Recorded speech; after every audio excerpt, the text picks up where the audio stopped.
हमने चंद रोज़ पहले या एक हफ्ते पहले 15 अक्टूबर को परहैप्स ख्वाजा आसिफ साहब का इंटरव्यू किया और उनसे सवाल था कि क्या पाकिस्तानी फ़ौज को गज़ा में जाना चाहिए या भेजना चाहिए, तो उनका जवाब क्या था पहले सुन लें, फिर उसके ऊपर सवाल जवाब शुरू करते हैं। दिखाइएगा जी। मुसलमान मुल्कों का बशमूल पाकिस्तान, इसमें क्या रोल है सिक्योरिटी में? आप लोग फ़ौज भेजेंगे वहाँ पे, क्या करेंगे? अगर ये ज़रूरत पड़ी तो ज़रूर भेजनी चाहिए, बिल्कुल। मैं ज़ाती तौर पे इस वक्त में हूँ कि हमारी प्रेजेंस होनी चाहिए। देखें, पीस कीपिंग के लिए पाकिस्तान जो है दुनिया की तारीख में पीस कीपर्स की हैसियत से नंबर 1 है। पाकिस्तान ज़रूर फ़ौज भिजवाएगा वहाँ। तो ये है, इसके ऊपर काम हो रहा है इसकी? बिल्कुल। ख्वाजा आसिफ साहब जो वज़ीर दिफा हैं पाकिस्तान के, उनका कहना है कि पाकिस्तान को गज़ा में फ़ौज भेजनी चाहिए। अब दूसरा यहाँ से सवाल सामने आ जाता है कि इसका फ़ैसला कब होगा और कैसे होगा।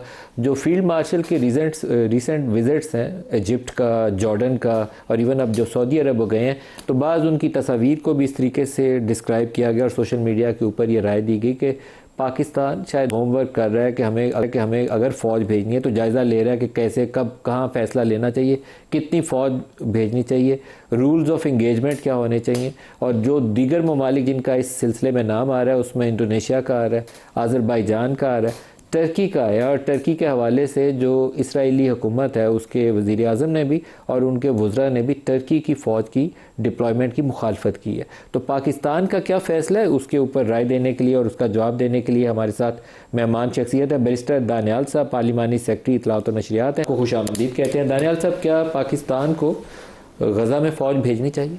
Thank you ji for having me on the show. देखिए, इससे पहले मैं आपको एक चीज़ को, क्योंकि सोशल मीडिया में बड़ी एक कैंपेन चल रही है और एक बड़ी ट्वीट्स और चीज़ें कि पाकिस्तानी फ़ौज जो है वो कॉन्ट्रैक्ट साइन कर चुकी है और यह हम अग्री कर चुके हैं। देखिए, फ़र्स्ट अगर मैं उस चीज़ का जवाब दूं तो as of right now there is no contract और nothing that has been signed. लेकिन जहाँ तक बात है गज़ा के बच्चों के तहफ़्फ़ुज़ की और गज़ा के और इज़राइल के बच्चों की, देखें जो फ़ोर्स उधर होगी वो नौकरी ना करे, हम इस चीज़ में बिलीव करते हैं, वो इस चीज़ में बिलीव करे कि उन बच्चों की और उन लोगों की जान और माल की जो प्रोटेक्शन है वो हम पे फ़र्ज़ है और उसके लिए फिर बेशक उनको अपनी जान भी कुर्बान करनी पड़े, वो इस जज्बे के साथ वहाँ जाए। देखिए, पाकिस्तान फ़ौज जो है और पाकिस्तान, आप इस बात के हक़ में हैं कि पाकिस्तानी फ़ौज गज़ा में जानी चाहिए? देखिए, मैं अगर हमें चूज़ किया जाए और पाकिस्तान फाइनल उस कंट्रीज़ में हो जो अपनी फोर्सेस वहाँ भेजें, तो I think it will be a matter of honour not only for the arm forces but the entire Muslim ummah and all Pakistanis, क्योंकि हम इस पोजीशन में होंगे कि हम एज पीस कीपर्स अपने किसी मुसलमान ब्रदर मुल्क जिसके लिए बार बार हम आवाज़ उठा रहे हैं, हम उन लोगों को प्रोटेक्ट कर रहे हैं। क्या सऊदी अरब हमारे इस प्रोसेस की, ये जो मिलिट्री डिप्लॉयमेंट है, उसको बैक करेगा, सपोर्ट करेगा? देखिए, हम सऊदी अरब का, देखिए इसमें आपने जिस तरह शुरू में कहा कि यहाँ तुर्क का भी ना, टर्किश फोर्स का भी चल रहा है और फोर्सेस का, अज़रबैजान का भी, बिल्कुल। तो देखिए, जब ऑटोमन एम्पायर था ना, तो ये तमाम ऑटोमन एम्पायर का एक यहाँ रोल रहा है, उनके अंडर रह चुके हैं पाकिस्तान का। और फिर उनको एक लगता है कि शायद ये फोर्सेस अगर तुर्क्स की हों तो एक बायस्ड फोर्सेस हों। पाकिस्तान का जो रोल है वो सऊदी या मिडल ईस्ट में इसलिए प्रेफर किया जाएगा, जहाँ तक मेरी ये नॉलेज है और मैंने जितना अभी तक हमें अपडेट्स मिल रही हैं, क्योंकि हम एक न्यूट्रलिटी की फोर्स है, हम न्यूट्रलिटी की बात करेंगे और हम जो है कोई, we are not being chosen, मतलब कि you know we have no past history with them, ठीक है, विद सऊदीज़ या कोई बैड हिस्ट्री या जिस तुर्क्स इस रीजन में गवर्न कर चुके हैं, तो हमारा एक बड़ा एक न्यूट्रल का रोल होगा, पीस कीपर का होगा। के साथ हमारी एक रिलेशनशिप है जी, हमारी फ़ौज पहले भी वहाँ मौजूद होती है। अब हमने उनसे एक डिफेंस एग्रीमेंट साइन कर लिया, तो आपकी बाकायदा एक फॉर्मलाइज कर दिया। बिल्कुल बिल्कुल नहीं, मैं कह रहा हूँ कि हमारा गज़ा और उधर हमारा कोई उस तरह बायस्ड ओपिनियन नहीं होगा। हम अपने मुसलमानों के लिए, मुसलमानों को प्रोटेक्ट करने के लिए जा रहे हैं, हम अपने बच्चों को प्रोटेक्ट करने जा रहे हैं और इस जज्बे के साथ जा रहे हैं। तो वो जो है सऊदी और कंट्रीज़ जो हैं उनकी तरफ हमारा कोई डायरेक्ट या इनडायरेक्ट जो है ना, जो जिस तरह कह सकते हैं कि मतलब I think they will favour it, and हमारा जो कॉन्ट्रैक्ट है सऊदी के साथ, तो उससे ऑटोमेटिकली वो भी ज़्यादा कंफर्टेबल होंगे। मेरा ख्याल है सऊदीज इनपुट आप लेंगे, सऊदी बिल्कुल, और आई थिंक वो they will be much more comfortable with, आपका ख्याल है सऊदी अरब इस पे खुश होगा? बिल्कुल। सर, जो फील्ड मार्शल साहब का रिसेंट विजिट था इजिप्ट और जॉर्डन का, तो उसके मतलब भी ये कहा जा रहा है कि एक वो ब्रेन स्टॉर्मिंग किस्म का इंटरेक्शन है इसी हवाले से कि इन फ्यूचर क्या डिसीजन लेना है और कैसे लेना है। क्या इसके ऊपर कुछ राय ली गई है उनसे? देखें, जितने भी फील्ड मार्शल साहब के और फौज के डिसीजन हैं वो हमेशा गवर्नमेंट के और प्राइम मिनिस्टर के डायरेक्शंस के ऊपर लिए गए हैं।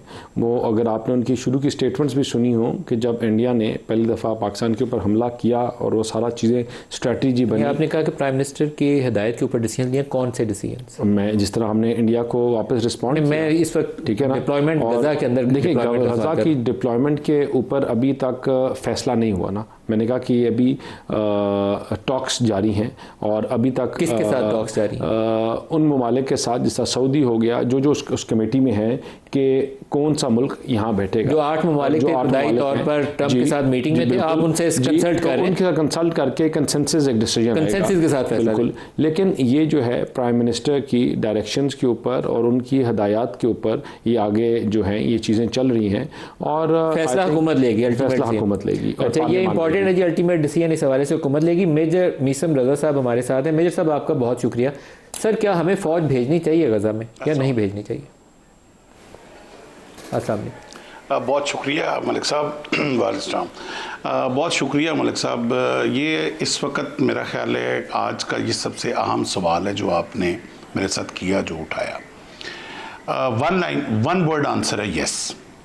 अच्छा, अब उसके पीछे, यस के पीछे जो है वो बहुत सारे लॉजिक्स हो सकते हैं, मगर मेरे लिए सबसे ज़्यादा अहम जो लॉजिक है वो एक सेंटिमेंटल है कि हमें कोई ऐसा मौका मिले कि हम उस हरम के करीब जाएं, उसकी पासबानी का हमें मौका मिले, हमें फ़लस्तीनी के बच्चों को, मैं कहता हूँ और कुछ भी नहीं, जिस तरह हमारे यूएन पीस कीपिंग फोर्सेस जो हैं वो सारे अफ्रीका में एक पॉजिटिविटी फैला के आए हैं और भूखे वो अफ्रीकन बच्चों को कम से कम अगर खाना ही दे दें आप उनको, यही हमारे लिए जो है बहुत बड़ी कंट्रीब्यूशन होगी।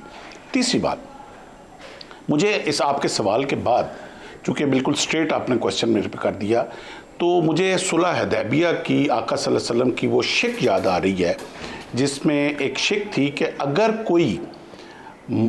कोई मुसलमान काफिर होके वो मक्का से मदीना से मक्का आ जाएगा तो मक्का वाले उसको वापस नहीं करेंगे, मगर अगर कोई काफिर मक्का से मुसलमान होकर मदीना चले जाएगा तो वो मुसलमान उसको वापस करेंगे।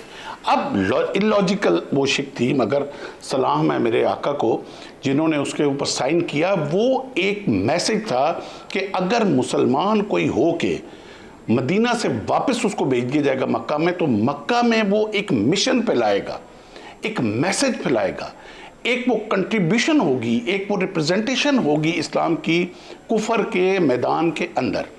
हमारी फ़ौज को अगर मौका मिलता है उस हरम की पासबानी के लिए, जिसका इकबाल ने भी ख्वाब देखा था कि एक हो मुस्लिम हरम की पासबानी के लिए, तो वो हरम इकबाल ने को मेंशन नहीं किया था कि कौन सा हरम है। तो दो को तो आपको ऑलरेडी अल्लाह पाक ने सादत दे दी कि आपने मक्का और मदीना की जो है वो जॉइंट डिफेंस पैक्ट के तहत आपको पासबानी मिल गई है। तो ये मेरा ख्याल है कुदरत एक तीसरा मौका दे रही है आपको कि आप उस हरम की पासबानी के लिए भी जाएं और वहाँ अपना एक पॉजिटिव रोल। मुझे एक ब्रेक करीब आ गई है, मुझे सब ब्रेक ले लेने दे। तो गजा के साथ क्या बैतुल मक़दस का इलाका, इंटरनेशनल ये जो पीस कीपिंग फोर्स होगी, सिक्योरिटी फोर्स होगी, क्या बैतुल मक़दस की सिक्योरिटी इन मुसलमान ममालिक के हाथ में होगी या इसराइली अपना कब्ज़ा छोड़ने पे तैयार हो गए या नहीं तैयार हो गए?